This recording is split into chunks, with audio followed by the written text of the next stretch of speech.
Two separate gun discoveries were made a day apart. Now many parents are concerned that the Rome City School District isn't doing enough to prevent a potential disaster. An emergency school board meeting was held this afternoon to address safety concerns after the guns were confiscated from two students at Rome High School. Let's get out to Fox 5's George Franco, who joins us now live from Rome with the story. George? Well, Tom and Deidre, the emergency school board meeting was held in the room behind me here after two separate handguns were found at one school, Rome High School, one yesterday, the other the day before yesterday, and parents here were concerned about safety and leadership. What they're talking about today is total reaction. It should have been handled beforehand instead of waiting to after the fact. Charles Love and others say Rome High School is without a principal and the district has an interim superintendent, Dr. Dawn Williams, who told the concerned citizens one place to start improving safety is with how students dress. We are looking at jackets and hoodies being removed and carried into the building. She also said opened prop doors were not acceptable and the district is considering buying anti-bullying software. The culture at Rome City Schools has allowed for two guns to have been found at school. Emily Strickland told the Rome City Schools Board she's concerned about the safety of her two children who attend Rome High School.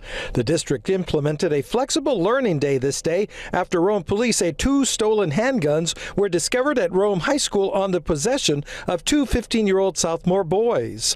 Police say a gun was found in a backpack by an administrator Wednesday and that a tip led to the discovery of the other gun Thursday. The assistant chief of the Rome Police Department says in both cases neither of the weapons were displayed to other students or used in a threatening manner. I have two children at Rome High School. Your biggest concern? That they won't come home from school. I wasn't going to send my kids to school today anyway. Ms. Strickland and others complained about the lack of district leadership and how some parents received a text or an email or nothing at all about the weapons. The board spoke of forming a safety committee involving parents, police, and administrators. But with school shootings in the headlines, board member Alvin Jackson says the time for action is now. It's just not a problem at Rome City Schools. This is a national problem. I think it's going to get worse if we don't step up to the plate and come up with some answers.